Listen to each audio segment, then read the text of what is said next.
Hello, everyone. We will get started in just a few moments.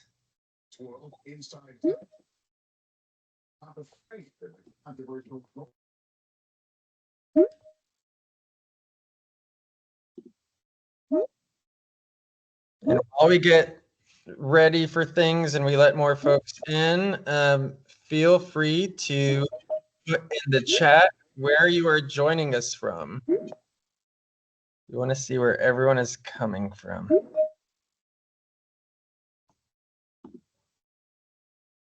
Spencer, Indiana, DC, Harlem, New Haven, Connecticut, Lost River, West Virginia. Oh my God, so many places so quick. LA, New York, yikes, Danville, Denver, Amsterdam, Key West. Keep it coming.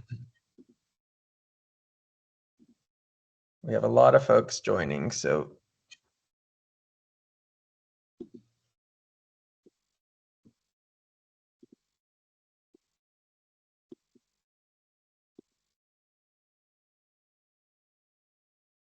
we have a few people from Denver,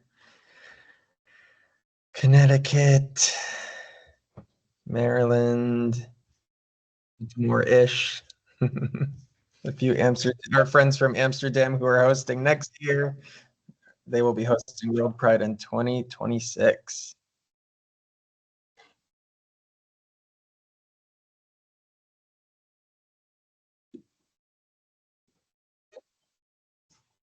Palm Springs, New York.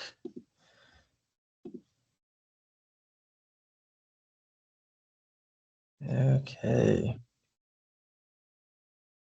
Just a few more moments. We have several hundred people that are joining. And it takes just a few moments to get them all in.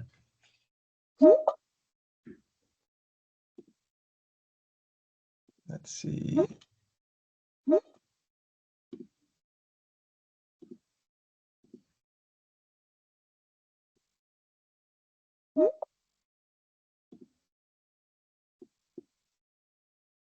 Oh, hi, Brian. Thank you so much. And for those who need it, we have Brian who will be doing our ASL interpretation for tonight. Thank you, Brian, for helping us out. Thank you, Sahand.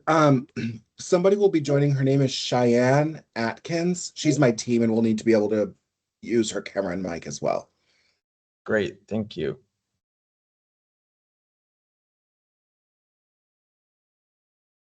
And this meeting will be recorded. So if you are not able, or if you have colleagues that were not able to join right now, you will be able to share with them at a later time.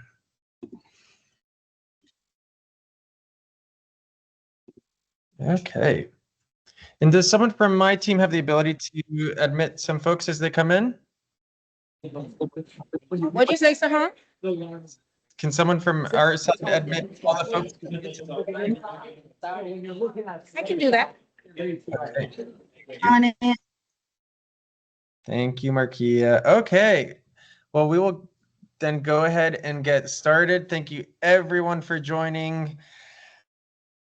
WorldPride DC 2025 is officially here. It started last weekend with Trans Pride, and this coming up weekend is Black Pride, and the following weekend we'll be finishing off with our 50th anniversary celebration. And then we'll be handing off the torch to our friends in Amsterdam. So the moment is here. It's a moment that we've been waiting for. The process for WorldPride and the bid for DC's spot as a host city started in 2021. So it's been 4 years in the making. So my name is Sahand Miramini. I am the Director of Operations for the Capital Pride Alliance, and I see a lot of familiar faces in this room. So many of you may have seen me running around at the parade or festival yelling at people the day of. And I'm joined here with members of our team. We have Diana North, who is our parade manager. We have Aaron Darden, who is our festival manager, and they will be presenting on their areas tonight. We also have Linda Lindemood, who's our Director of Health, Safety, and Security. And it looks like we have a few colleagues of mine, including our Executive Director, Ryan Boss, Markia Parnell, our Director of Marketing, and my colleague, Tiffany Royster, who also manages our community partnerships throughout the city. And I believe perhaps Mike Alexander, who's our Director of Development, among many other colleagues and team members and volunteers who make this event possible. So as many of you know, DC is hosting World Pride, and part of our large celebration, among many other events, our parade and our festival. And as you may have also found out throughout this process, our parade is on Saturday and our festival is now in 2 days, on Saturday the 7th and Saturday the 8th. So I won't talk too much. I'm going to hand it off to Diana North, who will be speaking to you about all things parade.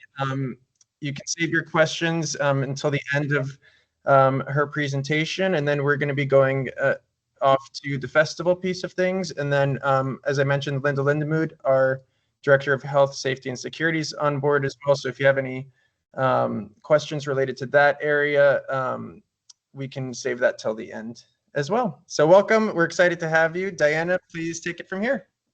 Awesome. Thank you so much, Sahand. And thank you to all of you who are taking your, at least in the DC area, kind of dreary evening, but taking the evening nonetheless to be here with us and to learn more about World Pride Parade and Festival. So we're going to go through a few of the basics tonight, kind of what to expect before the parade, both beforehand and then also on site before you would step off. We're going to go over the staging map and any changes. So anyone who has been involved in the parade before, welcome back. But we will have a few little changes. So for your awareness, and for anyone who's new, it'll give you sort of a rundown of what that's going to look like. We're going to go through the parade route, which is very similar to what we experienced last year. Last year was our test run for our city, and it worked really well. So we're excited to kind of replicate that with, again, a little bit of changes along the way.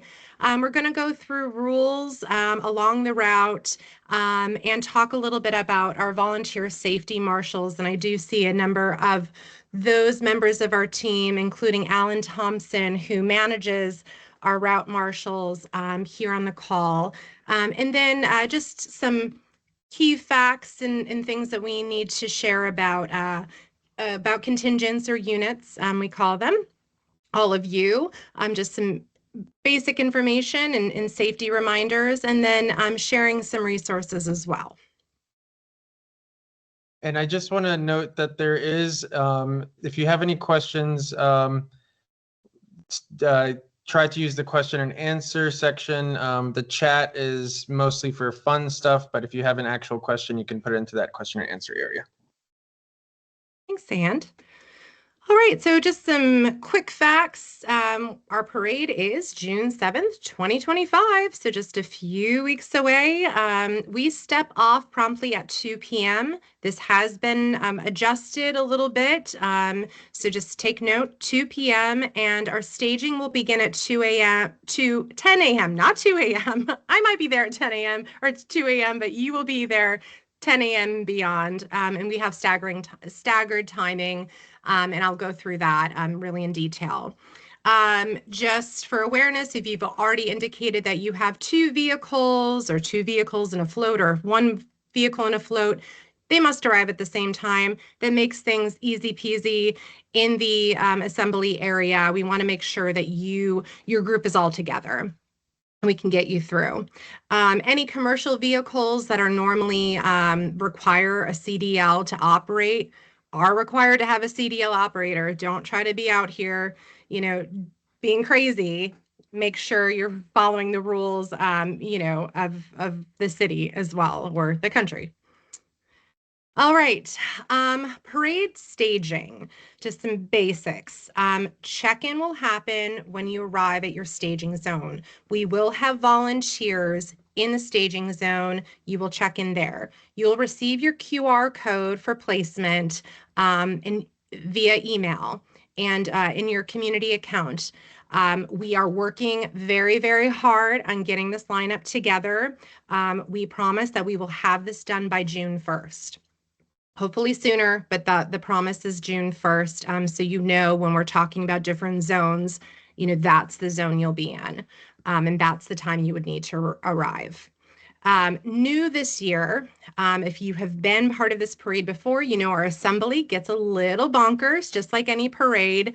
But we had noted that it was very hard to maintain fire lanes in the past. So what we're doing is we're adding some side streets, and those will be for our walking units only. We'll go through those. So from P to T Street between 15th and 16th Street, that's where we're going to see those walking units joining. The fire lane, when we're talking about assembly, the fire lane and on the parade route, the fire lane will be, must be maintained. In an assembly, that is the center lane in all staging areas. On 15th Street, our floats are to the far right, cars to the lane next to them, and walkers in the bike lane with their units. So you're going to all be together. On side streets, we only have our walking units only. So again, we'll go through that. New this year, we have added porta pots at the following locations in assembly. If you've been in assembly before, you know that you typically have to go all the way to the church to use the restroom, the porta pots, or you would try to, buy a salad or something like that at one of the local businesses. Still, please go to local businesses to buy goods, but make sure you, take note of where those porta pots are placed. We heard everyone loud and clear that was a definite need in assembly because you are there early. At the entrance of the staging, you're going to be handed a placard with your color on it, and you're going to place that in your window for vehicles. When you get to the top of the route at 14th and T Street, you're going to hand that placard to our team members. Please make sure you get that. Please make sure you don't lose it. Please make sure, that is handed off because that tells us that is, you're allowed in the parade route. We, really try to be mindful of people who are trying to get into the parade. And that's one way for our team up at Step Off to know you are who you are and you're supposed to be there. So when I talked about that parade placement email that you'll get before June 1st, it's going to look something like this. This was what it looked like last year. So this is just an example. You see that QR code there. That's going to be scanned in by your staging marshal. It will also indicate a color zone in a block and your arrival time, and then any other important information for the day. So this is our assembly map, our staging times, and you will receive all of this information again. And I know that you don't necessarily know right now if you're in orange or yellow or green, but this is going to give you sort of an idea, and then you can refer back to this later. So we do have different staggered staging times, and this is for units with vehicles. Units with vehicles are along, this is 15th Street. So from this 10 area up to this is 15th Street. So any of the units that have a float, a vehicle, anything that's in your unit, your units will be staged on 15th Street. Any of the units that are walking units only, you have 0 vehicles with you, you're only people really on foot, you are going to be on 3, 5, 7, 9, or 11. Floats being brought in. If you are working with the parade float rental company or Shaw Parades, we are going to be working with them to let them know they have to be there at 10 a.m. to get into place. One person from your group must arrive by the above time. So all these staging times are really for that one person or your vehicles to be in place. Additional participants are going to be encouraged to arrive at these suggested times because traffic will be heavy. However, we are going to give you suggested times too, so that way you can really know when you have to be in place. But It is going with street closures and lots of things going on in the city, including our festival. We really encourage everyone to give yourself a lot of extra time to get around our city. There's a lot happening, and we want to make sure everyone arrives on time and you don't feel, stressed out about getting there. We want it to be fun. Units will go by color. So we have red going first, then we have the orange area, and then we have the yellow area. But it goes by the 15th Street, so it'll go 1, 2, and then 3, and then you go down to 4 and 5. So that's kind of the flow of how we're going to be bringing in folks into our assembly area, and then our step off is here at T Street, 14th and T Street. So units with vehicles, again, you're all staged on 15th Street, and the entrance into that is at 15th and Rhode Island. So if you were part of this process before, it's the same staging area. The thing that does change, and we'll go through that, is if you're a walking unit, you will go into a different section. Floats and vehicles must arrive during your staging time to claim a spot, because once a section is closed and units are arriving late, they're going to be asked to be staged in that overflow area. That overflow area is down here in the purple.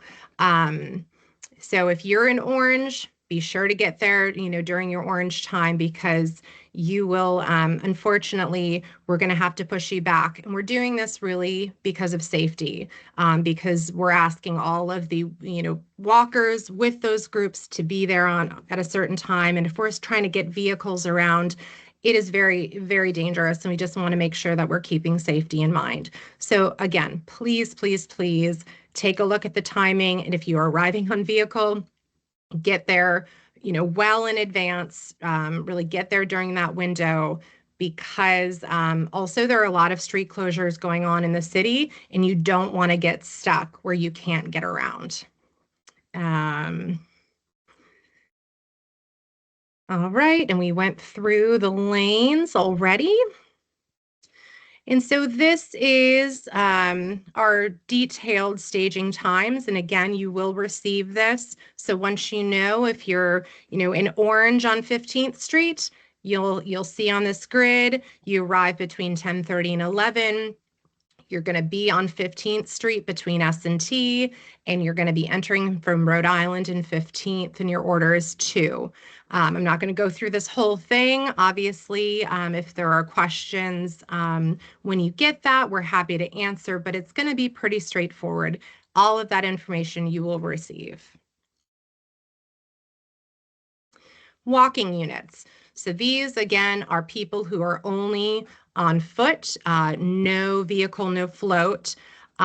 This is where it kind of is different. If you have participated in the past, I reference it because it is a bit of a change. We have added, for everyone's comfort and safety, all of these side streets, P, Q, R, S, and T, between 15th and 16th. These units will be assigned a color and a street, and you're only to enter at your designated street. So we'll go here. So orange, T, you enter at T and 15th. Yellow, S, you arrive at S and 15th, and so forth. So again, pretty straightforward. Once you know your color, your zone, you'll be able to, kind of look at this grid and go, all right, that's where I enter. Now, these times, this is one person from the group must arrive by that time. If your whole group enters, fantastic. You're in place and you can have a little party and assembly. But this is the time that, we're going to be checking people in, ready to, have you make sure you're there on time.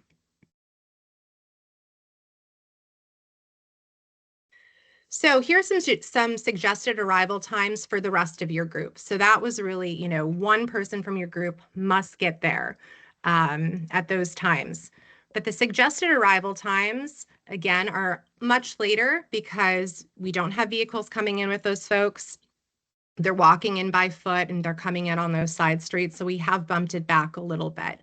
We are trying to make sure that everyone, and again, this is maybe a little different, and I know that people are going to be waiting a while, but we want everyone to be in place, in those later zones by 2 p.m.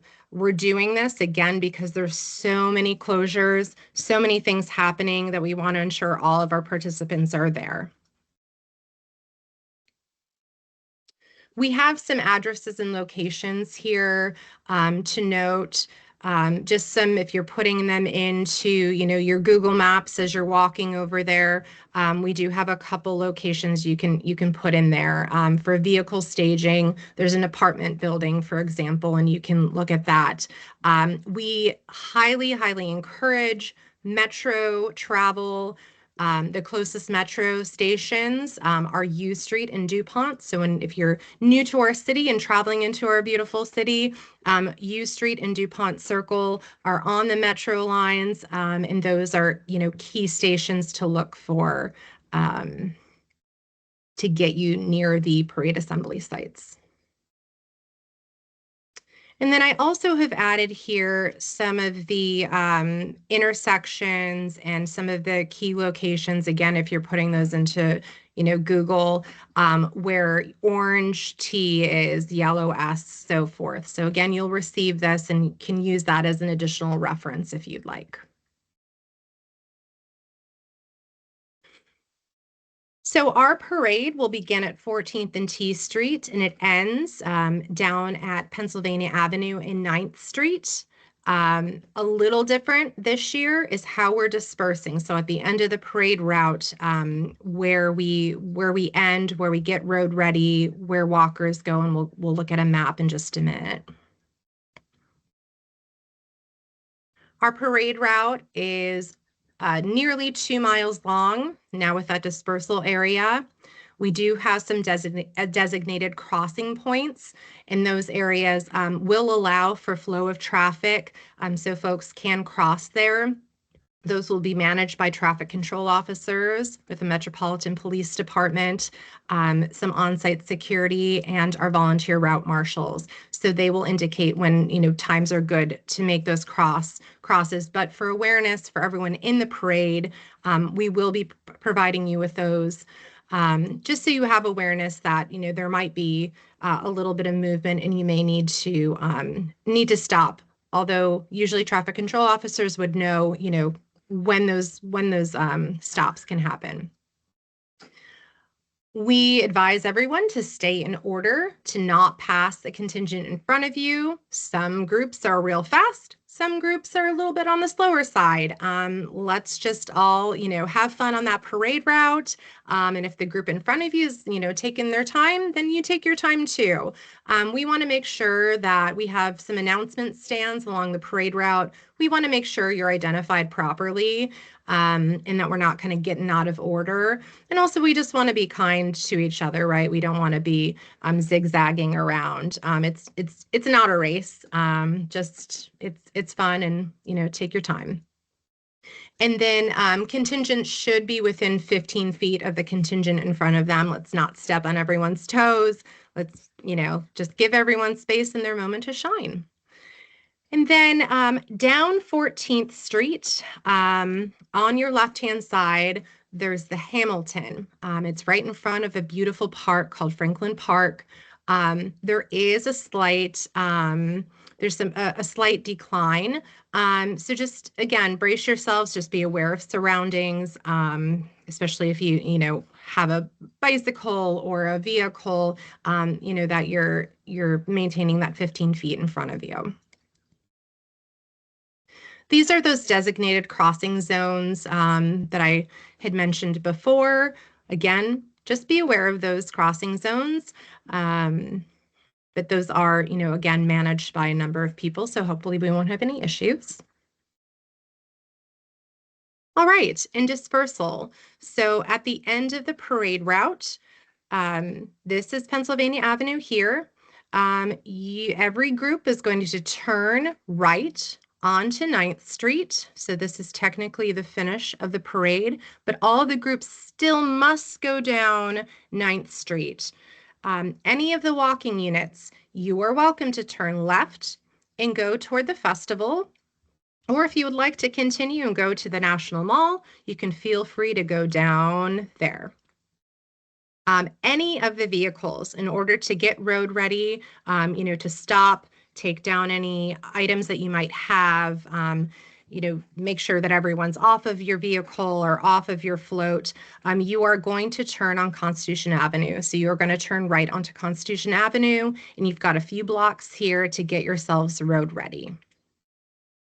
There will be volunteer marshals there, and also Metropolitan Police.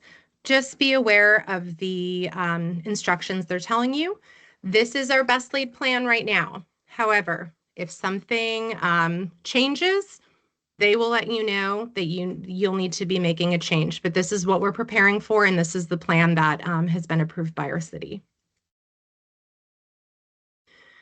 Some key locations on the parade route, we will have complimentary water. Now it is going to be a long day with our staging, and then also on the parade route, it is a very lengthy parade route.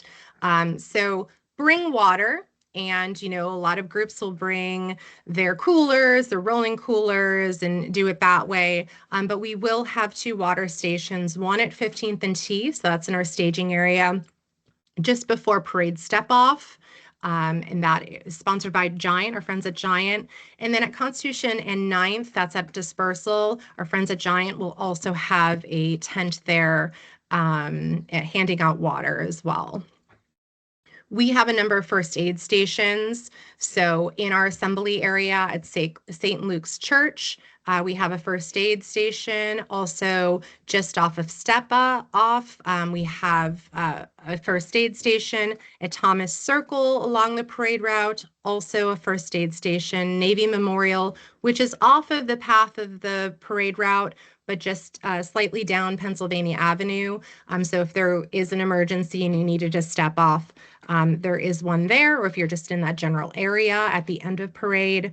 And then at Dispersal at 9th and Constitution, also where you would get that water in that area, that we do have first aid stations. So we are, making sure that people, are staying safe. In 3 of these as well, St. Luke's Church, Thomas Circle, and Navy Memorial. Those are air conditioned. So if someone is overheating, we advise them to go to those cooling stations. Some other just key areas for general awareness. You probably won't be stepping off to go to these things on the parade route, but for awareness, again, our step off is at 14th and T. We do have an announcer booth and accessible seating just beyond that, little further down on 14th and T. Our announcer booth in media, we do have one of those at Thomas Circle. We have an announcer booth in VIP seating at Franklin Park. So as you're walking down the parade route, there will be some areas that we have bleacher seating at. We have a media riser at 14th and Pennsylvania Avenue, and then some grandstand bleacher seats. So if folks are, looking to see you in the parade and they want to buy bleacher seats, those are on sale. And then our parade ends again at 9th and Pennsylvania Avenue, and then our dispersal on Constitution. A few more important key things to note. It could potentially be a very hot and sunny, beautiful day. So please make sure to wear your sunscreen and bring water, for you and all of your contingents. Again, we'll have water, but it's important, to make sure you definitely hydrate. Safety is everyone's responsibility. We do have those route marshals, traffic control officers, Metropolitan Police Department, and security along the route. We just have those folks in place just to ensure, a safe parade. So please be mindful, all of them. Please thank them for being there. This is really, a really important thing for our city, and we want to make sure that we are safe, and all those individuals are ensuring for that to happen. Also, if you see something, say something, because we will have all these individuals out on the route. If you see something funny, let folks know. It's better to be safe than sorry. Fully charge your phone, and if you are able to bring portable chargers, definitely advise that. There's obviously limited bandwidth sometimes when you're in these large crowds, so just bring those portable chargers so your phones don't go dead. If you're walking, you are allowed to bring a wagon, a hand truck, stroller, what have you, just to make to lighten your load, to make your group just more comfortable with the items that you might need to bring. And then, very important, if you are passing anything out, do not, and I repeat, do not throw anything.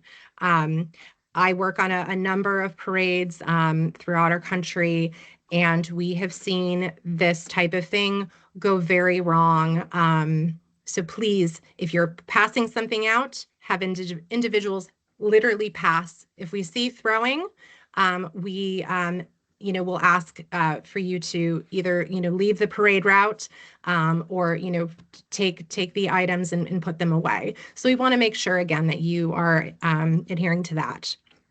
No confetti, no weapons. These are, things that our city, we cannot have guns in our city. And then, confetti, it's pretty, but it will make a mess. And we want to keep our city clean and pretty. A few reminders. Unfortunately, we cannot accommodate placement requests. I know everyone, wants to be with friends or, has, certain requirements. It's a big job to get everyone in order. We have close to 300 contingents. So, getting everyone all these last minute placement requests or any placement requests, we just cannot always accommodate those. So I apologize in advance. Also, banners and shirts must match the registered group. So, it's great that you might, have an organization that's friends or, kind of partner organizations and, oh, come on, join our group. Unfortunately, that's for many, many reasons, we can't combine groups. And, just as a reminder, Capital Pride Alliance is a nonprofit. And so we're just not even covering our costs with the registrations that we're receiving. So it's part of that. And it's also part of liability to have groups that are marching in the parade that don't have, the proper registration is just not doable for us. So just, again, be mindful that, we can't have that. So if we do see banners and shirts that aren't matching the registered group, we will ask those individuals to leave the parade site. All right, and if you have not heard, this year's theme is the fabric of freedom. So we are celebrating 50 years of Washington, D.C. hosting Pride. And we are this year obviously welcoming visitors from around the world to celebrate this vibrant community and continuing to fight for equality.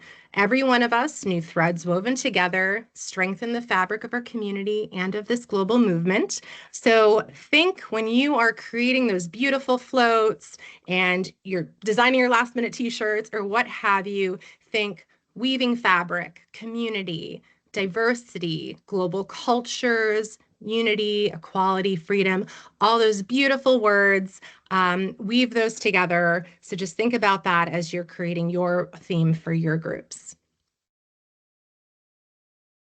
And just kind of a random resource, but one that we do get asked a lot about. There is a group of LGBTQ truckers on Facebook. So if you do need those CDL licensed truck drivers, this is a nice resource to use for that purpose. So check them out on Facebook.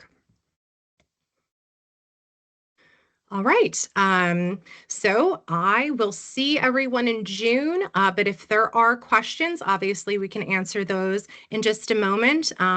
but you can also email me directly at diana.north@capitalpride.org, and continue to follow us on Capital Pride DC Facebook, Instagram, share.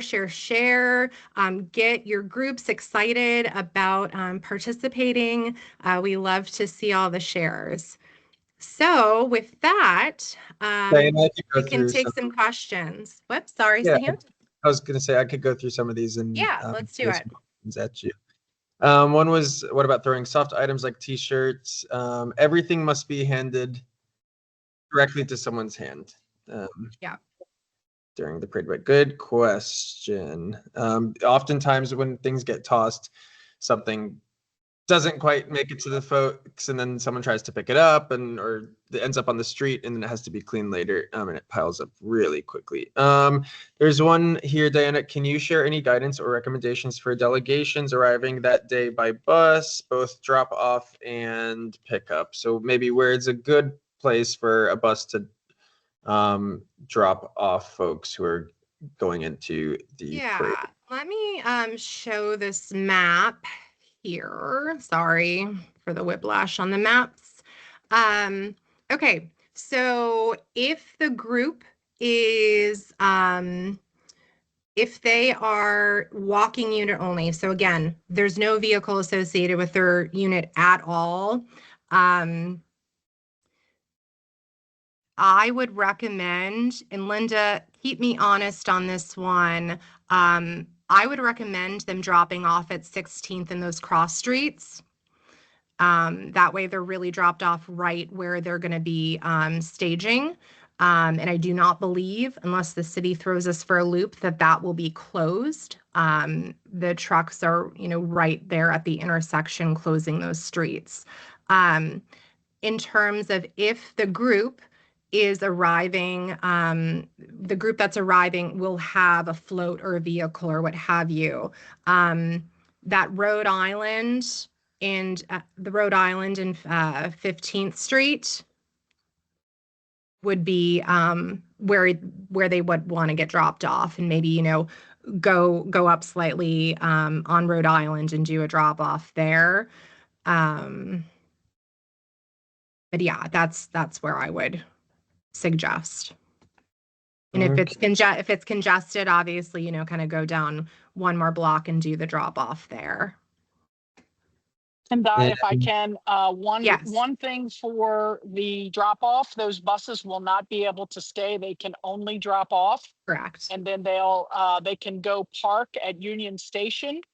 They have a bus parking garage, parking spots for buses, especially on all the road closures and things that we will have in place. There's not going to be a lot of public space for them to do that. So that's our recommendation for parking. And then if you're looking for a pickup, the best place for a pickup would be on Independence Avenue between 4th Street and 12th Street. On Independence Avenue, the buses, they won't be able to stay in idle. So what I would say is if you are going to designate a pickup spot, take your full group, walk over to Independence Avenue, call your bus, and be there and ready to get on the bus when.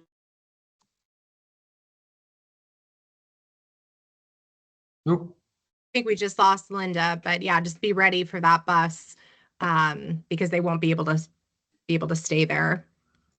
Okay, so we have a bunch we're going to try to get through really quick. Like a pop quiz. Go. Yay. Let's see. Okay, there's actually, this is a nice tip. We will add the words of the colors onto the map. Someone noted that there are some viewers that are blind. So thank you so much for that tip. We appreciate it. Someone needing a tip on where the best place for handicap access drop off, as they have a mobility scooter being delivered. I assume that would be towards the entrance at Yeah, it's being all of those entrances. Unfortunately, vehicles won't be able to do the drop off. So I would have the mobility scooter if you're in a walking unit to be dropped off right there at one of those intersections that you'd be staged at. And that basically answers another question that says, if we are dropping off candy and water from a vehicle to the float, is there an appropriate time place to do so? So once your car gets into the staging area, it has to be part of the parade. So it's not a place for drop off. So the float has to have those items on it beforehand, unless it's in the actual parade. You can bring wagons. The marchers can certainly cart wagons up. Yep. There's one that says, when will we know our float location? We're working to hopefully get that by the end of this week. We're just waiting on a few more large details for that. So thank you for your patience.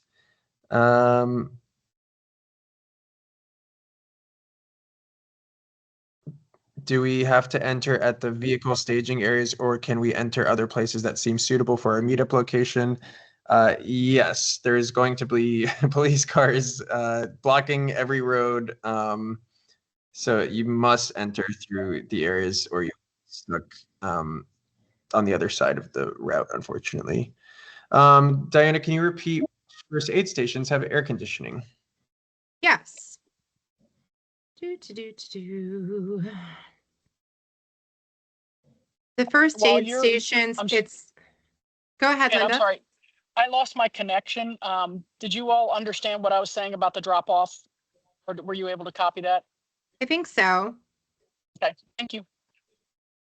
The first aid stations that have the air conditioning, one is an assembly at St. Luke's Church. The other is at Thomas Circle. So that's all on the parade route. So, obviously if someone needs it while they're walking, that's kind of maybe a third of the way. And then also at Navy Memorial. So that's kind of closer to Festival on Pennsylvania Avenue. So that is again off the route, but if someone certainly needs something like that, they would go there. Great. One is it too late to add an additional vehicle? It is not, but just bear with us. It might, we have a couple hundred messages that come into the general inbox every day. So that's something that we can add for you. It just might take us a little while to get back to you. And if you don't hear back from a case, if you don't mind, please don't submit 5 other cases asking about said case. So we'll just slow down the process even more. Will U Street Northwest be open to traffic? Yes. Well, yes. We don't have a closure for it, but anything can change at any time, right? Yeah. So currently it's open, but the city may decide this is too close to, the parade assembly area, and they may decide to push that back. But right now, as we know it, and as the city has told us, U Street is open. Thank you for that. And we do have, and Linda especially has daily meetings with security agencies and Homeland Security. And so a lot of these decisions are made day of, pending the weather or any assessments that are made that day as well. So there's lots of different things that go into those decisions. Yeah, and that's why we definitely would suggest, carving out additional time. If you think it's going to take you 45 minutes, I would add an extra hour, because there are some of those things that the city will decide, hey, we're going to close this street down, and it might not necessarily be on these maps we're showing you. So you're going to have to, kind of scoot around another way. So just be aware of that. And of course, if there's something we know in advance, we'll certainly share that with this group. But as Sahan said, sometimes it's day of decisions. And for those that want to get those alerts, if you text WorldPride DC to 888777, is that correct, Linda? That will trigger the Nixle notifications, which give up-to-date health and safety information throughout the city specific to WorldPride. So we're very lucky to partner with Homeland Security and other agencies to get that service. So it's WorldPride DC to 888-777. And thank you, Linda. If we were bringing a float from out of state, is there any holding staging area prior to the morning of the parade? We do not have a parking area for anything like that, unfortunately. We were considering leaving our follow car at one of our locations on 14th Street Friday to easily get in line with our float. What time will 14th Street begin to be closed to traffic? Well, it's beginning at 4 a.m. And correct me if I'm wrong. Nope. The towing begins, and then after that point, 14th will close about an hour and a half or so, or 2 hours prior to the parade. So there won't be any cars permitted on 14th Street to be parked at all from the night before. So definitely a street to avoid if you can. Wanted to check if it's okay to have a generator on the float. You can. It has to be diesel or electric. So no gasoline generators.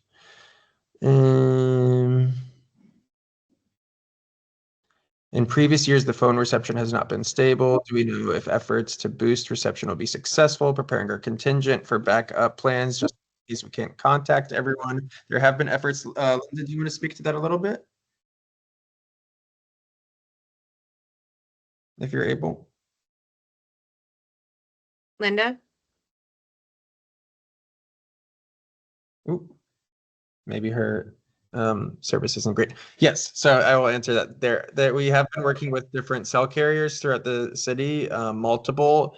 They're all expanding their bandwidth. That doesn't mean that there won't be connectivity issues the day of, but the city, as well as those carriers, have been putting a lot of infrastructure into assisting with that. So certainly there will be times, depending on where you are in the city, where the service may get tighter, especially as you get downtown close to the festival. Someone else did ask if there's sort of a after party for the parade this year. So the festival opens at 12 and ends at 10. The exhibitor section closes at 7, but the concert will be taking place. So certainly if you are in your contingent and you have departures that don't need to sort of go off with the floats, all you have to do is hit a left and you're in the festival. You could get a cold drink, you can have a free concert, and enjoy yourself.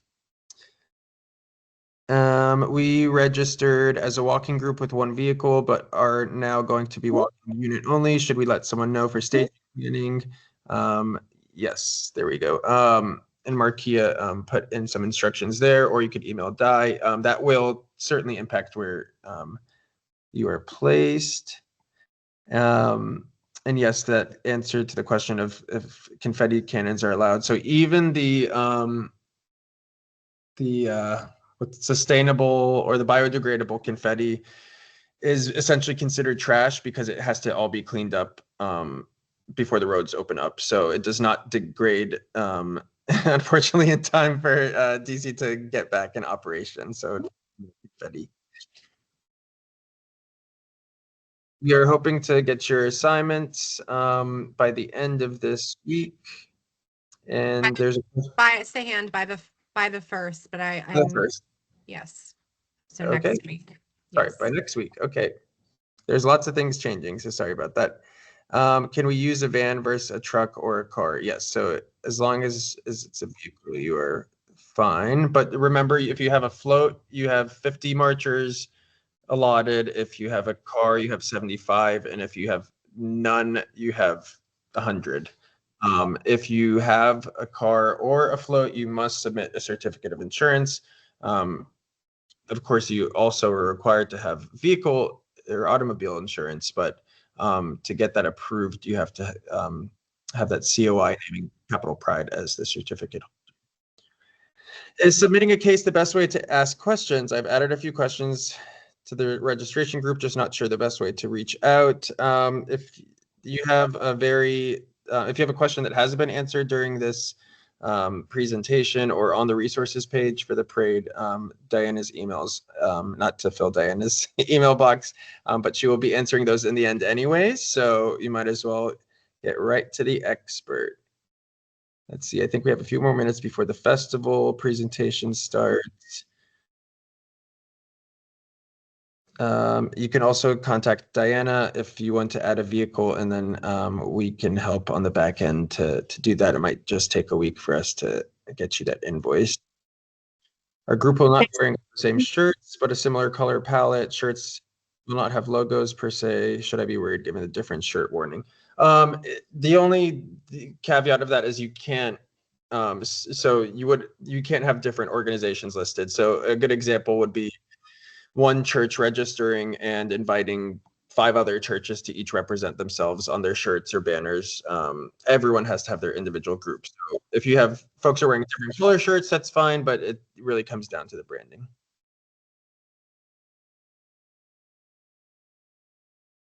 Can you clarify what you said about additional walkers, riders joining a float? Do they have to enter via the staging entry point, or can they enter closer to where they're staged? They should enter into the Rhode Island and 15th, because that's where they're going to be.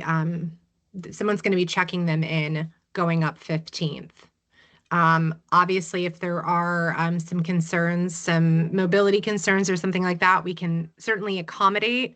But it would be good to know in advance about that. But just as a general rule of thumb, we're asking everyone to go up 15th Street.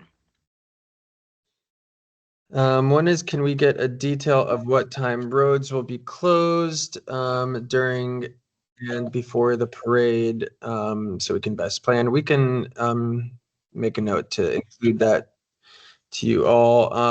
It's always a balance. I have to say, it's always a balance with trying to get as much information out to folks in the city so they can plan, and also not giving out too much information to everyone in the world. But we do submit our road closure requests, and then we are essentially beholden to MPD's final closures. But we can at least provide you with the road closures that are certainly happening. But it's really if you're trying to get to the parade entry point, just keep in mind that the festival takes place on Pennsylvania Avenue from 3rd to 9th. So it's really a large L that is in the middle of the city that you have to sort of get around. Let's see if there's any other here. We added our organization's name to our float and t-shirt design back. Is it too late to update the registrant name to reflect this? No, it's not. If you're not able to do that on your account, you can just shoot us an email and we can correct that as well. I think there may be a few folks who registered under an incorrect name. I think there might be some people that have accidentally registered under their personal name. So unless you want us to call out your personal name instead of your group, just let us know.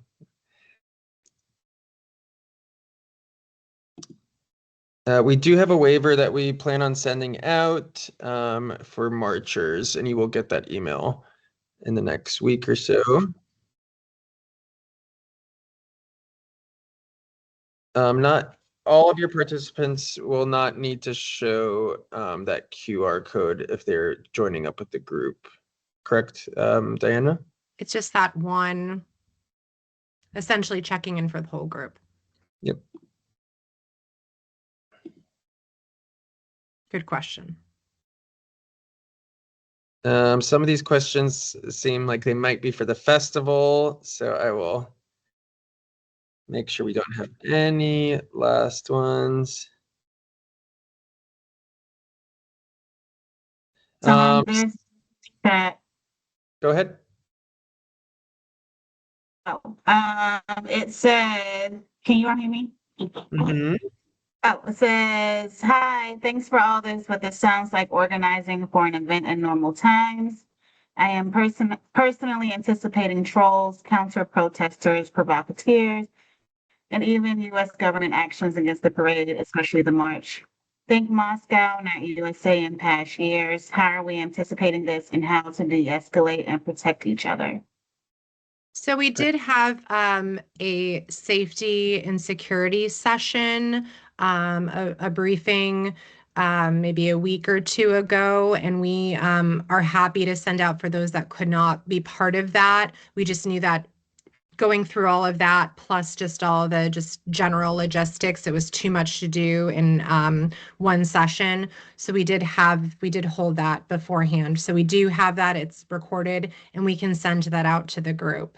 Or is it listed, Marquis, and maybe you could answer this, if it's listed on our website or where folks can find that? We had we had two health and safety sessions. One was for the exhibitors and the contingents, and one was for the general public, which Marquis had just listed. The reason that we did not invite the general public to the health and safety session for you all is that we want you all to have the information specific to you and not to share that with the general public. But I'll let Linda chime in because she's been obviously working for the last few years on a lot of these initiatives. And this is something that a lot of these things we do on a normal year, but we certainly understand that this year is also unordinary in some ways. But Linda, did you want to speak about, maybe you probably have a minute to do it before you hop to the next event to talk about some of the things that we've been doing? Yes, absolutely. And it was a great comment. And there's, we have been working with DC government as well as federal agencies for the last 2 years in preparation for WorldPride. We have direct contact and unification with the National Fusion Center. So we're monitoring all of the, black web and dark web and all of the other sites that are out there. We do have a lot of unified command all over the city that will be working on any kind of threats that should arise. We also have done a number of exercises with city agencies just to practice for those exact things that you brought up. Certainly, I can't share those plans with you right now, but please know that we take this very seriously, and that all agencies are prepared for. You can't exercise every single threat, but please know that we continue to work on our response to things every day, and one.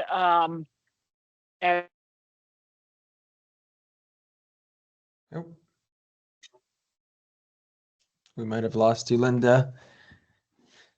But just know there's a backup plan for everything. There's a contingency plan for every single plan that we have. And so Linda does meet with those agencies every morning to discuss all that. But yes, please do check out that health and safety page right over there. We are assessing all threats.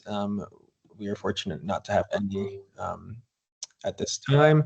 But some people also don't know that we had protesters last year. And that's how great our city partners were, and that there were attempts to halt the parade, and most people actually didn't notice that it even happened. So there are certainly lots of plans in place for all of our events this year, and you may notice heightened security. You may notice more officers, and you may notice more private security and health and safety, medical tents, and just know that those huge investments have been made because we really care about everyone who's participating. And of course, the most important job that we have is to keep you all safe, first and foremost. Thank you for that, Sahan. I'm sorry about the connectivity. It keeps bouncing me off for whatever reason. So thank you, Sahan, for finishing You're that good. out. Okay, well, I think it's around 7:30. If there are additional questions, Diana, I'm sure would be happy to pop into the question and answer or the chat section for those who are, looks like some people might have some issues getting in there. But thank you so much for joining us. If you are part of the festival, please stick on, and we will pass it on to our festival manager, Erin Darden. Thank you, Di. Awesome. Hello, everyone. My name is Erin Darden. I am the festival manager this year and last year, so I did recognize a lot of names and exhibitors from last year. We're super excited to have you back, as well as some new folks this year participating with us. So super excited for our street festival this year. I'm sure you've seen some socials going out. We've got great concert lineup, 2 days this year instead of one. So there's a lot of fun things happening programming wise down there on Pennsylvania Avenue. So we'll jump right into it. Topics for today will be logistics focused and centric. Like we mentioned earlier, all the health and safety we've covered. So I'm trying to answer all the operational questions, access, what to be expected of you all in your space, the checklists and things regarding setup and tear down today. So at the end, we'll answer the questions as best we can, but my goal is hopefully I can answer them as we're going through. So next slide. And this is the beautiful picture. All right, here we go. So the festival, as most of us know, Saturday, June 7th is our first day. It will be an early morning to get everyone loaded in. So our timeline, this kind of breaks it down high level. We'll start our exhibitor setup at 6:30 for vehicle access on site. And just know that after we send out your placements, which will be later this week, you'll be have a designated time frame within that. So we are trying to stagger the rows a little bit so they don't get too jammed up with vehicles on site. But some folks can start loading at 6:30, and then I think we have the other folks loading in around 8:30. But around 10 o'clock, we do need all the vehicles to be off site. One of the more exciting things, and we'll get to it here in a second with the map, you'll see that our full festival footprint is actually fenced in this year. So that's a new aspect of the festival from previous years, both for safety and for peace of mind overnight for exhibitors, booths, and just the locking down and secure aspect this year. So super excited, but we do have to have your vehicles off site around 10 o'clock this year on Saturday. So just keep that in mind, and we'll go through a little bit further on details for setup. But obviously our festival hours from 12 o'clock will be opened and to the public up until 7 o'clock, where our exhibitor hours will close. So that at that point on Saturday, you'll secure your booths, and we'll talk about that in a minute. And then 10 o'clock is when our festival concert ends. So it does continue over there at 3rd in Pennsylvania with all of our fun concert and talent this year. Next slide. And then Sunday, kind of similar. The only difference is our timeline in the morning for exhibitor restock. We'll allow vehicles back on site. So if you need to, reload some supplies or anything for your booth, you'll be able to do that until 10 a.m. again. But just make sure to have your car off site at that point so we can secure our perimeter and get ready for the public. 12 to 7 again on Sunday, nothing new there. And 7 o'clock, we'll start to break down your booths and packing up all your supplies. The festival concert ends 10 p.m. on Sunday as well. One thing to make note this year, we have had extensive conversations with MPD, and due to recent events both around the country and the world, there's some unfortunate incidents that happen with vehicles and safety. So they're enforcing a no vehicle access until we have the full festival site cleared this year. So that obviously will happen after 10 p.m. We'll work with MPD the day of, but just for everyone's awareness, just make note, that might not happen until around 11 p.m. to get your car back on site. So as unfortunate that is, we want to work with you, and we'll do our best to get you in earlier. But ultimately that's MPD's call, and so we're trying to work with them as best we can. So that is one of the big notes this year. Next slide. So full site overview, just for those not familiar, I know you can't really tell what is going on in here, all the details. For the most part, our exhibitor booths will be from 9th Street on Pennsylvania up until 4th Street. So that full stretch in the middle you see there with the colorful booths all along Pennsylvania, that's where all of our exhibitors will be located. And we'll go through, actually, if you want to click to the next slide. So this, just for everyone's awareness, we do have 9 different entrance gates. Some of them are public and some of them are not. The orange dots you see on this map do indicate our public entrance gates. So that kind of gives you an idea of the public flow, crowd management, and we have security at all these entrance gates with weapon detection systems. So, and then I boxed in the exhibitors there so you could see kind of where we're setting up on Pennsylvania Avenue. And I think the next slide will start to jump into details for setup on Saturday. So again, oh, food vendors are in here. No food vendors on tonight. We just had our orientation last night, but we'll skip over that note.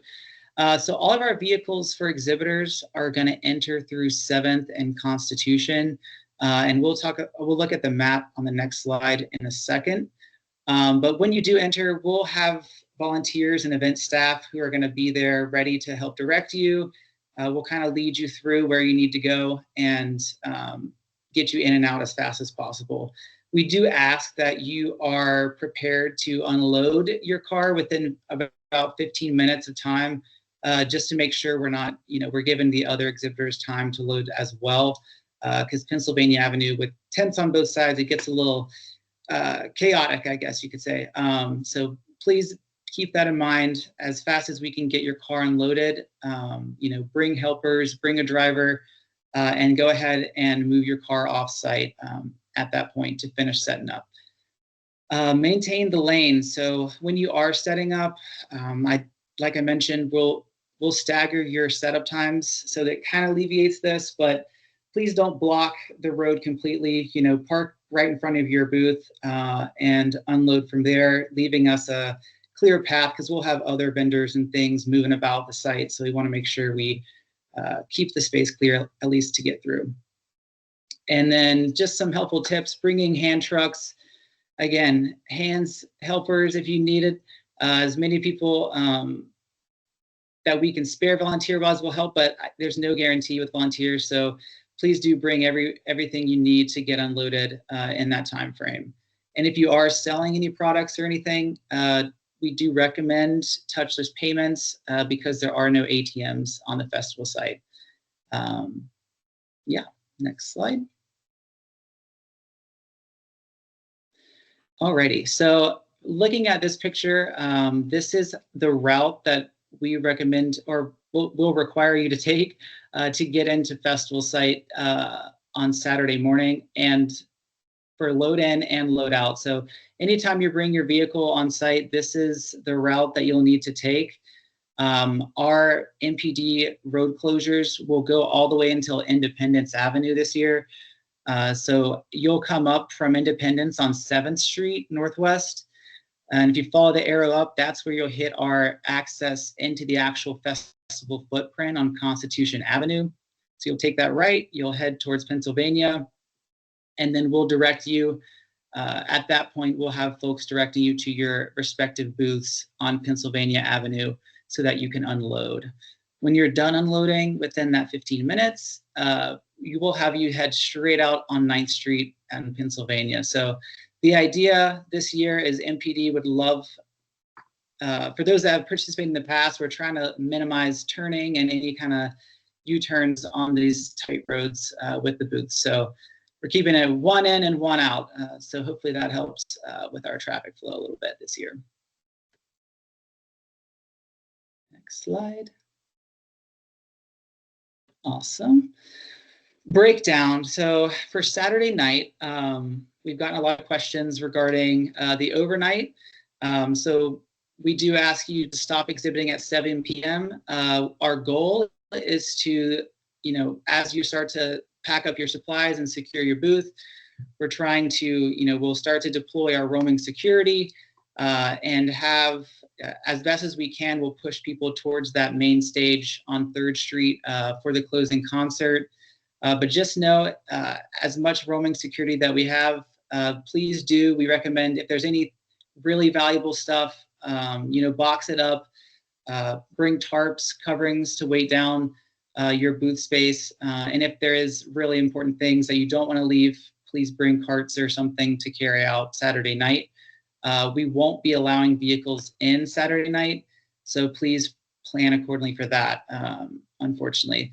So with that, again, we'll have roaming security, and once the main concert ends near the main stage area, we will be locking the full perimeter of the festival. So overnight, it will be locked down, and we'll still have security there in your booth area at that point.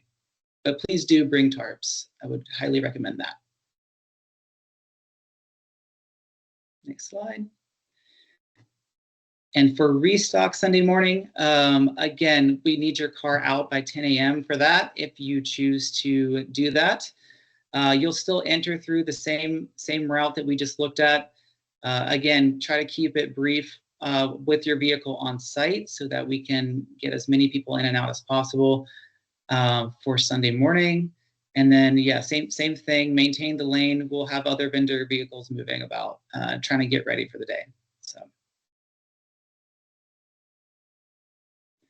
And then for Sunday night, our loadout, Fast and Furious loadout. Again, break down your booth promptly at 7 so that we can get you out as soon as possible. Like I mentioned, MPD is the one calling the shots when it comes to letting vehicles in. So, work with us. We're trying to do the best we can to get you guys on site, but a little bit of patience and grace, and we'll do our best. For the vehicle staging on 7th, once we do start to let vehicles in, we will have you enter the same route. We're keeping it all the same for entrance and exit, and then we will get you in as fast as we can. Do know it takes a little bit longer than maybe load-in day or Sunday morning when you guys come in. So, have a little bit of patience there. We're working to get you guys in and out as fast as we can. And same thing for loadout. Try to pull as tight as you can and to get loaded up as close to your booth as possible. All right, next slide.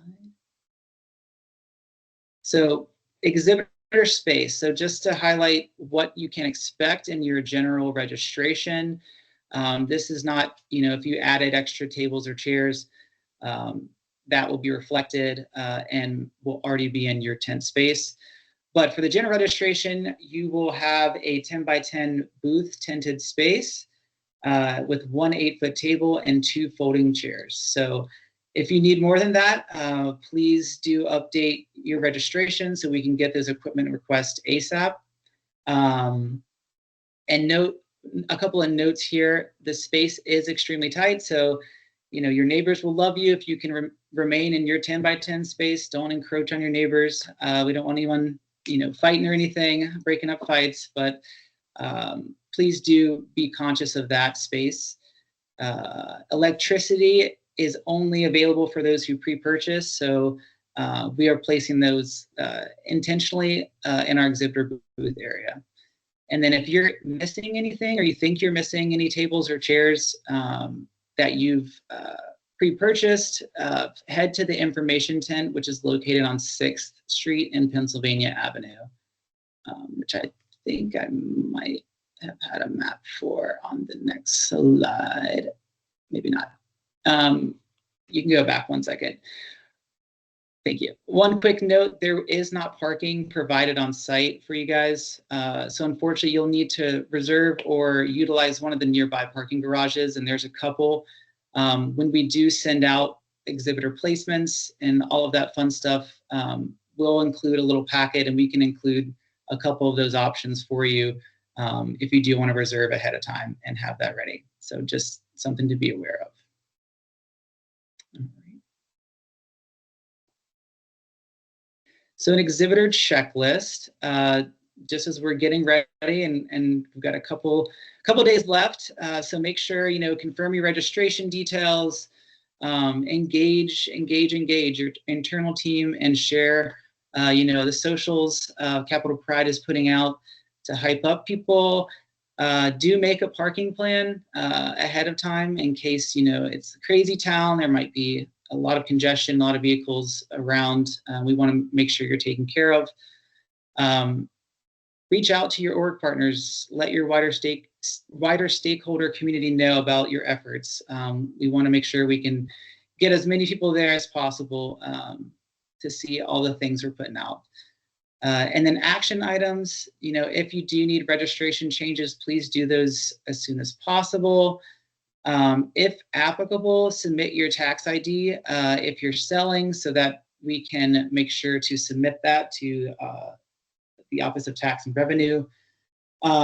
Certificate of insurances, we do need those to be submitted and approved by May 31st. So please get those in if you have not already. And if you do need to visit our website, those can be available for you for purchase on our website. All right. And then lastly, we do have a lot of sustainability effort this year at Festival with our other vendors as well. So please note that all vendors are required to use earth-friendly packaging. So no plastic bags or styrofoam, and nothing like that. And please don't leave trash behind, because we have had instances in the past where failure to comply, you might get fined by DC. So please note that. We'd hate for you to deal with that on site. And I think that is it. Yay! With some questions. Hey, let's go. Let's see what we got here. There were folks that were asking about, I will say yes, this is being recorded. Yes, the PowerPoint will be on our website on the resources section. Just give us a day or two to get that. It does take time for the captions to be embedded into the presentation. So that's the only thing that holds that up.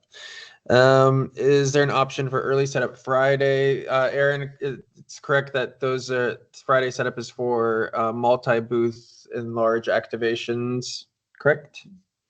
Yeah, we do have, there is potentially some availability for Friday setup. However, we're trying to keep that to the larger activations. So if you do have 2 booths or you're building anything or something like that, for some of our sponsors, things of that nature, please do. I can, I'm happy to drop my email in the chat or something, and we would, be open to trying to schedule that on Friday with you. But we do need to schedule that, so don't just show up on Friday and expect to set up your booth.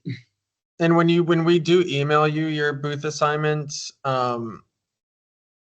you will also get a time of when you are able to come in. So all that information is coming. So please bear with us as we get all that stuff sorted out. There's a lot of Tetris and puzzle pieces that go together for the festival. So it does take time. There are 2 nearby garages. One is at 6th and C. It's a Colonial parking garage, and then the other is at Union Station. Those are the closest garages to park at, and they're typically pretty open in those morning hours of the festival.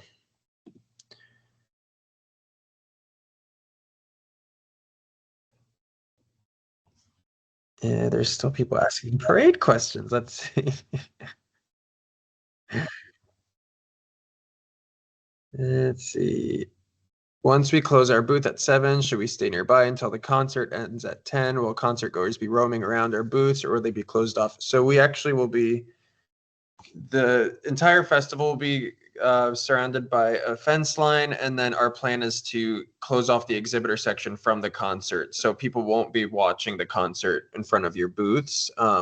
So rest assured, the area for the exhibitors will be secure at night. As Aaron mentioned, we will have security, but we still do recommend for you to get tarp and something to weight it down, or to zip tie it around. Usually if you get a tarp with grommets, metal grommets on that, you can attach those to either the tent poles or to the base of the tables. And that's also just in case it rains or if there's any weather, but it just makes it just that much more secure. But we do have overnight security.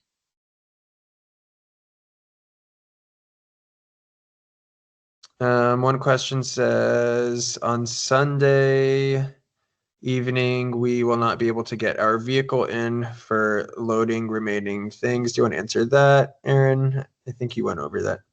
Yeah. So again, MPD, due to recent events, unfortunate events involving people's safety with vehicles being used as weapons, MPD is enforcing a stricter timeline with us this year. So they've let us know, kind of instructed us to communicate that, no vehicles on site until the full footprint is clear of foot traffic. So we do expect that would be around 10:30, 11 o'clock. But, we'll continue working with them. And, in previous years, we've been able to get folks in, or started to get folks in a little earlier, but just that's something to make note, and don't hold us to that, I guess. Thank you. So there are a lot of folks that are eager to email you, Aaron, about their Friday setup. So if you have more than one booth, we will give you that option. So just rest assured that will be coming to you. So you will get that option when we send you your booth assignments. But we don't take any requests for placement. So I know there's a lot of people that email that say they like to be next to a tree or next to a toilet or next to an entrance. We unfortunately just can't do that. Someone asked if you could go back to the setup time slide, if you don't mind. And then someone asked if I will be taking the Navy Metro Station, how will I be able to enter the exhibitor section to set up? So the festival opens at 12 to the general public. So you would essentially be coming through one of those, if you have a wagon or something like that, you would be coming through one of those main entrances, but we would have to just search some of those items.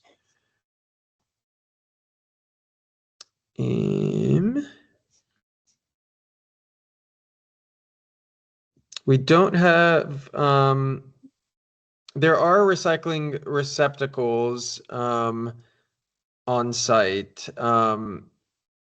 So as long as you can fit things in those items, you're able to use them. But generally, we don't provide sort of trash removal for the setup of your booths. So if you're essentially creating trash, we do ask you to take it with you, with the exception of some basic items. There's many tons of trash that's created at that event. So we definitely want to. And I can maybe add to that. We do have, we have hired a, waste management team to pick up trash and manage that both days. But that was one of the issues last year. There was a lot of boxes. And, if you do have boxes, please break them down. And last year, it was kind of strung everywhere a little bit. So consolidate that. And if you can, take that offsite with you, especially those larger items. It makes it really difficult for us. But otherwise, it's Aaron and I and a few other people at 5 a.m. picking up your stuff.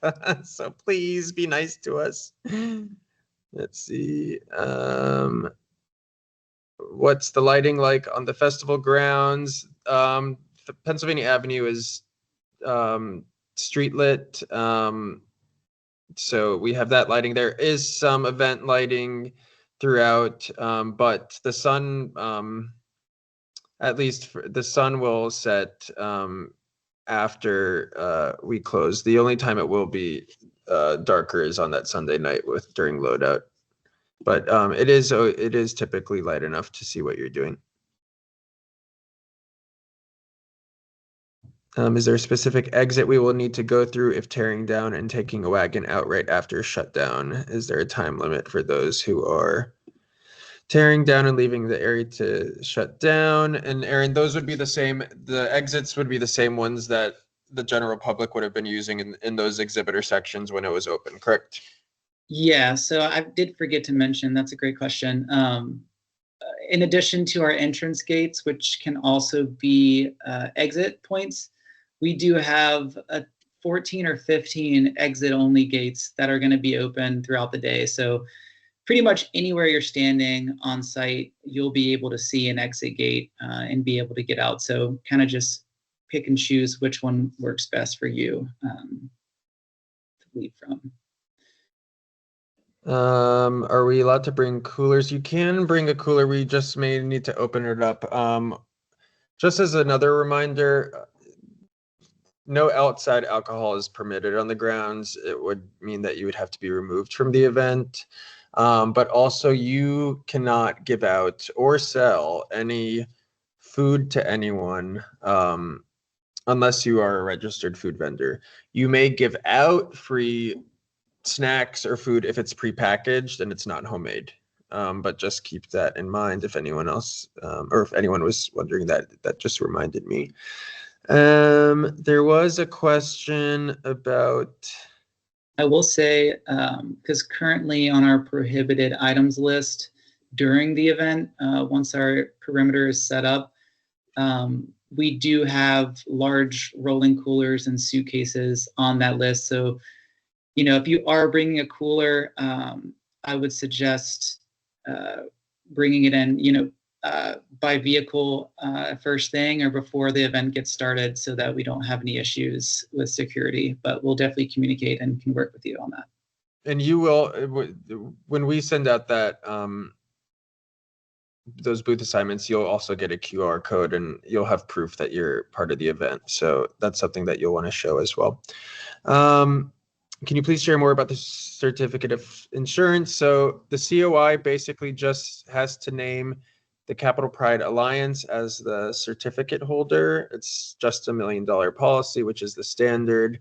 And if you do not have a general liability policy through your company or your organization, we've made it available on our website for $65. We do not collect any of that money. We actually had to pay to get that rate for our exhibitors, and that's for both days. So that's probably the cheapest you'll be able to find event insurance out there. So it's super easy.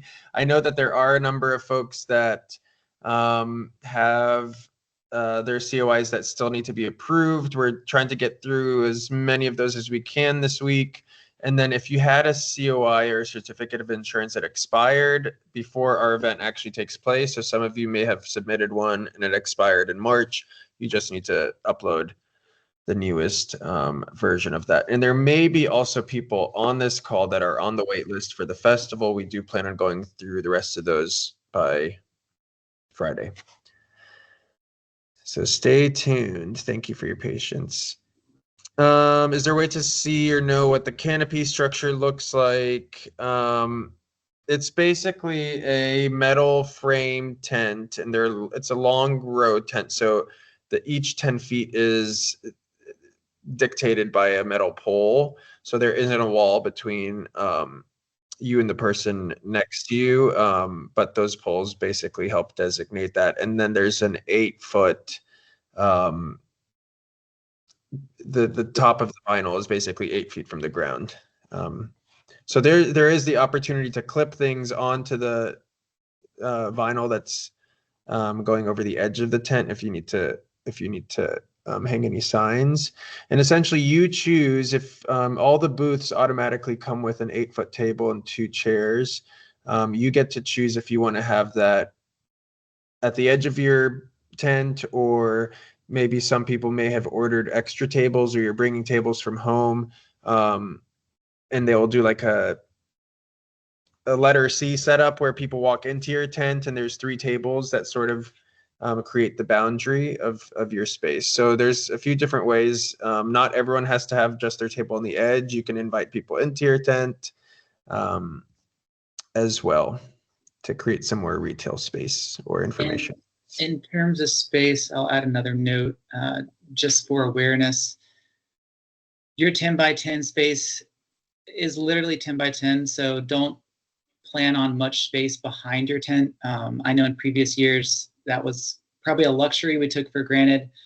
With the fence line now, our perimeter being set up, basically your booth will either be back to back with another exhibitor or back to back with the perimeter fencing. So just take that in account, that you won't have like a whole lounge area behind your tent when you're planning for it. The pole, someone asked about the tent poles. They're round rather than square, and I would estimate off the top of my head that they're 2 inches in diameter, 2 or 3 inches. Let's see if there's anything else here. And it is going to be a long 2 days. But it's one of the coolest experiences, I have to say, just being on Pennsylvania Avenue in the sort of shadows of the Capitol building and all these beautiful museums, and just having the opportunity to celebrate out there. So for those who have not been to it before, it is wild. There's so many people. Sometimes it's even hard to get around, but everyone gets super excited. And so if you are planning on bringing things to give out, bring many thousand objects to give out. And bottled water is a great thing to give out, sunscreen. People love to get stuff they can actually use, but we certainly will see hundreds and hundreds of thousands of folks through the exhibitor section. Let's see, the tents are weighted down with cement blocks. If you have helpers that are coming to assist you, and they're not driving, you would just need to make sure that they have your pass as well to help you out, to help to set up. You can certainly hang things between you and your neighbors if you would like.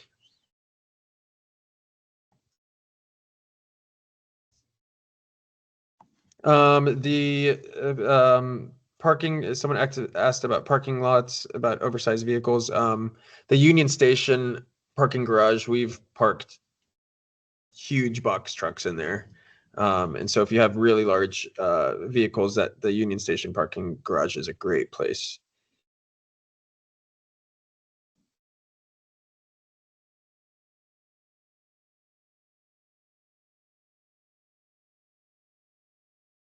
So this is a good question. So some people asked if our section closes at 7 and we probably can't get on to move stuff until like 10. Can we go and enjoy the closing concert? That is a great question. I would like to say yes. The one caveat, and maybe Aaron will agree or disagree with me, is that the day of, we always try our best to get folks moving as quick as possible. So even though we have that later time from the Metropolitan Police Department, it is possible that that we can get that space cleared earlier. I will say that the concert typically ends, at least the live piece of that ends at 9, and then that last hour is usually a dance party with a DJ. So certainly I think there's an opportunity for many of you to also enjoy some of the festivities as well after you secure your area. So if you're interested in seeing Cynthia Erivo or Doechii or someone else, I think many of you will have at least a partial opportunity to do that. Aaron, did you want to add anything to that? No, I think you hit it on the head. Just maybe pack up and secure items before you ditch your booth. And hopefully by that time you've sold everything you have or you've given everything out. If you did it right, you should be leaving with just a tablecloth.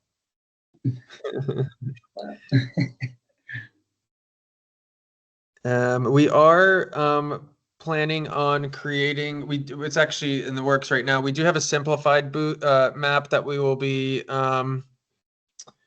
sending out in the next week that you guys can share on your channels or to your followers. And it will give a general idea of where your booth is. So the booths are numbered by 100, 200, 300, and 400, and essentially in the colors of the rainbow. So that's how we color code it.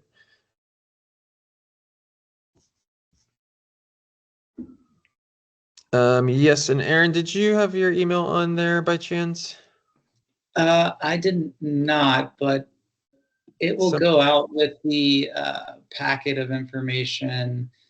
I have an exhibitor load-in packet to go out. Let me just go ahead and drop it into this chat. Please don't be starting too much. I will say if you do have a large box truck, even if you don't have 2 booth spaces, I am open to you reaching out to me to maybe load in Friday if you're interested. Actually, I would request, hopefully you could, just to alleviate some of the traffic clogging on Saturday morning. So please do reach out to me.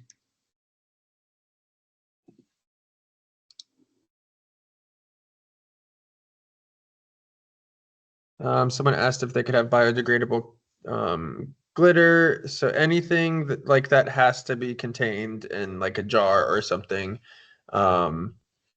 Any sort of thing that gets on the street, even if it eventually becomes biodegradable, is considered trash to the city and to the folks that have to clean, because that street does have to open up. And small stuff tends to get really difficult to clean up, and we try to avoid using the gas leaf blowers as much as possible. The city does not like to use those unless they have to. There was some questions about sales. If you are making sales and you didn't indicate that on your account before, you will have to update your account because you do have to collect a DC sales tax. And then after the event, you do need to essentially claim your sales to the Office of Tax and Revenue. The DC government has been very gracious this year and is providing financial support for some of our events. And tax revenue for the city is really the only way that some of that money will get paid back. So it's really important that we're all collecting that and supporting the city, who's also being very supportive to us. Someone asked about how many items that we recommend having at their tables. Oh boy. If it were 4,000, 5,000, whatever you could fit. It depends on how valuable they are and how often you like to pass out to people. And I will certainly say, make sure that you have folks at your table that enjoy talking to people and enjoy engaging, because it's an atmosphere where everyone really feels like friends. So the more you talk to folks, the more things you'll have to give out. If you're sort of standing there with some information, you may get away with, 500 items. Someone asked if we could repeat the COI requirements. Actually, what we'll do is, if we can put the registration page in the chat, and then that will probably do a better job at describing it than I did. Is it too late to add a second booth? After seeing that photo, we are definitely going to need more than 100 square feet. You can certainly put a request in and we will see what we can do.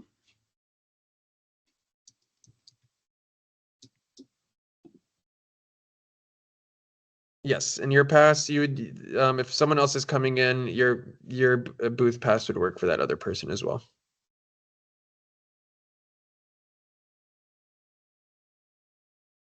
We hope to have those booth assignments out early next week.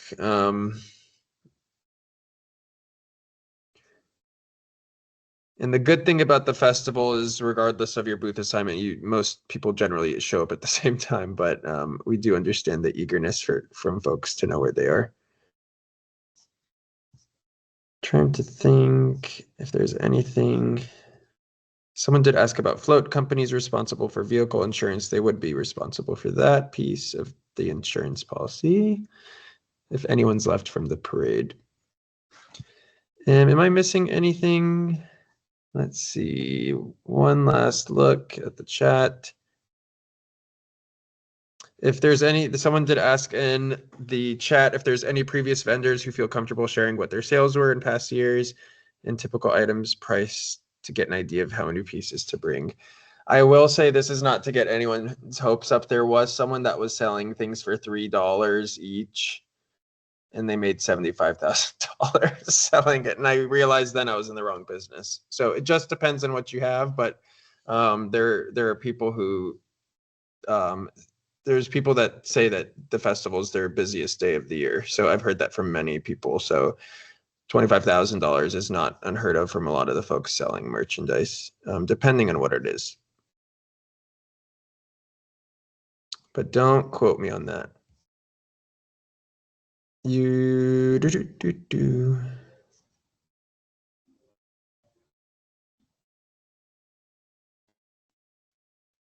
Okay. I think that's most of them. We'll take a look at the chat. If there's anything that we left out, Aaron did send his email out in there. Aaron, did you want to say anything else before we close out, or Linda? Nothing from me. I'm just super excited to see everyone on site. But yeah, you've got my email now. If there's anything major concern, please do reach out to me so we can take care of it sooner than later. But yeah, I'm super excited. I hope you all are too. I think it's going to be a great 2-day festival and a street festival to remember for DC Pride. So thank you. And the tables are 3 feet by 8, and you may bring additional tables and chairs if you wish, and if you don't want to rent them. Linda, I do see a question for if they're not driving in, and I just want to make sure we're good with security standpoint of our actual exhibitors being able to have suitcases on site. What is our stance? Yeah, but they'll have to go through the bag check process. So yes, they can bring them as long as they stay in their booth. They can't drag the suitcases around the site just because, there's going to be a lot of people there. So we just really would like to keep the ground as open as we can. And that does look a little suspicious if you're dragging suitcases around. So. And I do want to, something else I want to say is, please bring things that are not only for the people attending, but for you. So if you know that, like, you need, right, just materials, but also personal things. Like if you need to bring some Advil to get you through the day, or a Red Bull, or this is the embarrassing one that I always bring up, like wet wipes, because we all know what happens to people if they're working all day and they don't use wet wipes, and then they're hobbling around and it looks like they're in pain. So just anything that you can think of if you're having a hot, sweaty day, make sure you all know what I'm talking about. It happens to everyone at that event. So it's just whatever you need to do to get through. Don't forget your prescription medicine if you take prescription medicine, because you're going to be gone all day. So just pretend that you're traveling on a day trip, or maybe you're staying overnight somewhere, and that you have to bring sort of your toiletry bag or whatever it is, because it is a really long day, but a fun day as well. Emphasize the supplies, zip ties, tape, anything you need to set your booth up. We can't supply that for you. And a great idea might be a couple of trash bags for any trash you do produce throughout the day. That way you can consolidate it and then place it near the nearest trash receptacle at the end of the day. That would be amazing. Make sure you bring scissors so you can cut things. We get a lot of requests for folks. Oh, we didn't bring scissors. Do you have any? Can we use the knife or whatever the case may be? Bring your scissors, just so you can, cut ropes or whatever it is that you need on site. If we don't need a vehicle to bring in booth materials during setup, we are not able to bring everything in using a large suitcase or two. You can, yeah. You just have to go through. You will be, yeah. Mm-hmm. Yep. You can use a bubble machine. That is a good way to add some fun without adding trash. So that's a great option. I did see a good comment though. If it's blowing straight into your neighbor's booth or affecting their products, it would be something to consider. Make sure it's on the exterior of your booth, right, and blowing towards someone else. So just pay attention to the wind. And then 4, I see a question on the passes mentioned, and I don't think it was a part of my slideshow. So we are going to give, we're going to send out just it's a pretty simple placard. It's not a parking pass by any means, but it'll serve as an access pass sort of between MPD and our site. So, we'll send that out with the booth placements and make sure you all get that, that placard. One thing I do want to say is if anyone is locked out of your account, I'm actually resetting a password right now. Just remember that your username is your email.pride. So you won't be able to get into your account unless you have the .pride at the end of your email. So for example, mine would be sahand@capitalpride.org.pride would be my username. So if anyone's having any issues getting in, that's usually the case.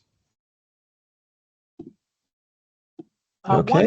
One other recommendation is this, the site can somewhat be rather warm. So if you have battery powered fans or something along those lines, or if you're one of those booths that has power, think about a fan because that will help keep you cool.